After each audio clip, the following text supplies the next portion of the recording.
السلام علیکم ورحمۃ اللہ وبرکاتہ۔ تو آج بات کریں گے بدعت کیا چیز ہے۔ بدعت جو ہوتی ہے، بدعت کسے کہتے ہیں اور بدعت ہوتی کیا چیز ہے، تو اس بارے میں آج بات کریں گے، جو عام لوگوں کو پتہ نہیں ہوتا ہے کہ بدعت کیا چیز ہے۔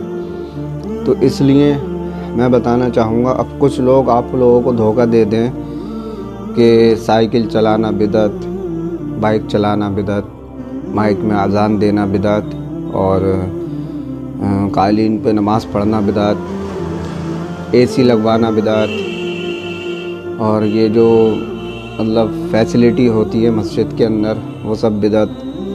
آپ بھی بدعت، کیونکہ آپ بھی نبی علیہ السلام کے زمانے میں نہیں تھے، اور کھچڑا بریانی بدعت، وہ بھی نبی علیہ السلام کے زمانے میں نہیں تھی۔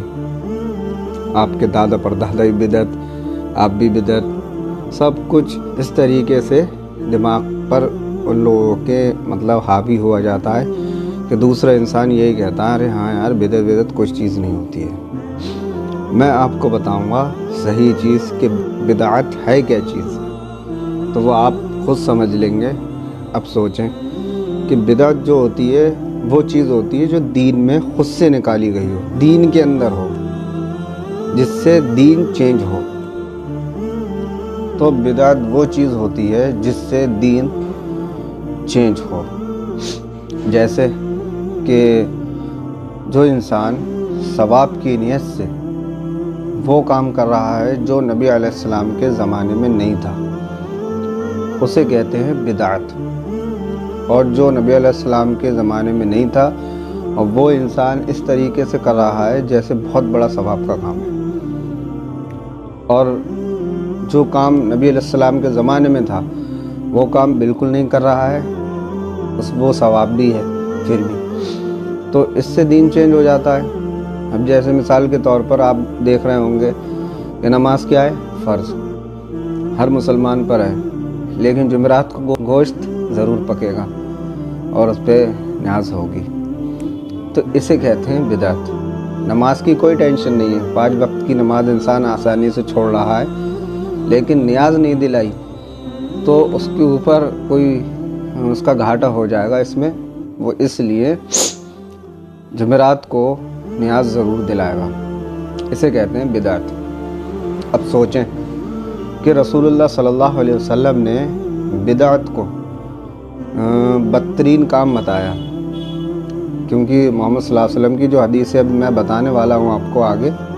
اب آپ خود بتائیں کہ آپ اگر بائک چلا رہے ہیں تو آپ یہ سوچ کے چلا رہے ہیں کہ مجھے ثواب مل رہا ہے بائک چلانے کا، یا انسان اذان دے رہا ہے تو کیا وہ یہ سوچ رہا ہے مائک میں اذان دینے کا ثواب ہے، یا اے سی میں نماز پڑھ رہا ہے تو یہ سوچ رہا ہے کہ اے سی میں نماز پڑھوں گا تو ثواب ملے گا، اور قالین پر نماز پڑھ رہا ہے تو اسے زیادہ ثواب ملے گا، یہ سوچ کر پڑھ رہا ہے؟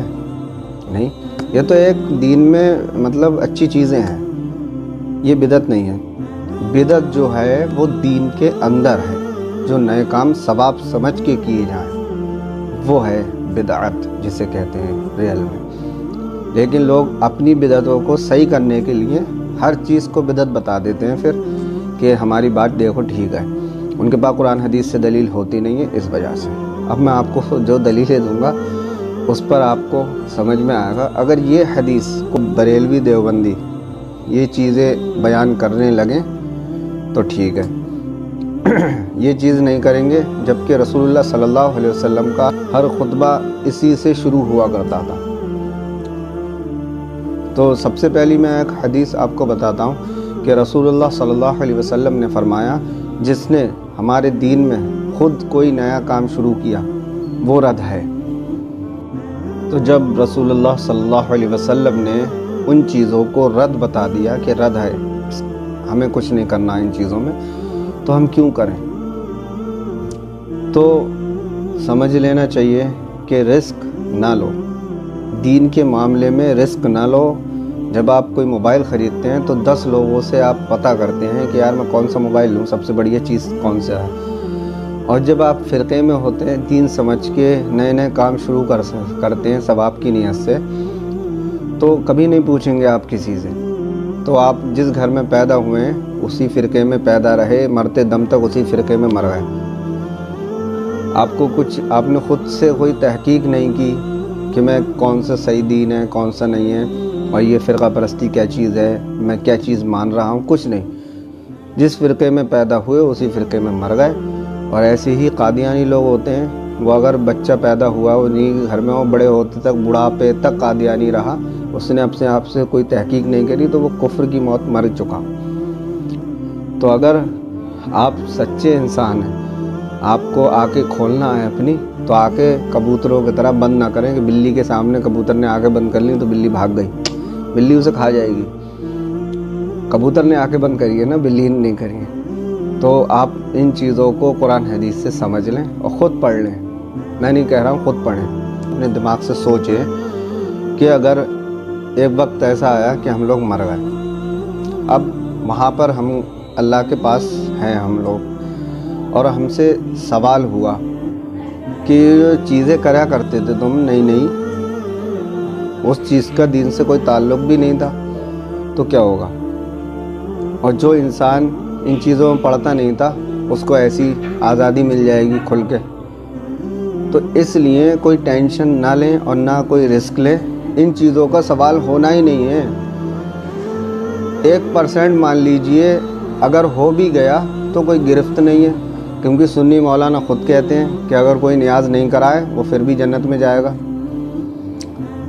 تو کیوں رسک لے رہے ہیں آپ؟ اپنے جو اللہ کی اور اللہ کے رسول صلی اللہ علیہ وسلم کی فرما برداری کرنا ہے آپ کو، تو وہ آپ قرآن حدیث پر عمل کر کے کر سکتے ہیں۔ اگر آپ یہ چیز بالکل بھی نہیں کرتے ہیں تو آپ پہ اتنا سا بھی کوئی فرق نہیں پڑتا ہے، آپ انشاءاللہ جنتی ہوں گے اگر آپ 5 وقت کے نمازی ہیں، قرآن حدیث پر عمل کرنے والے ہیں، چاہے آپ بالکل بھی نئی چیزیں نہ کریں بالکل بھی۔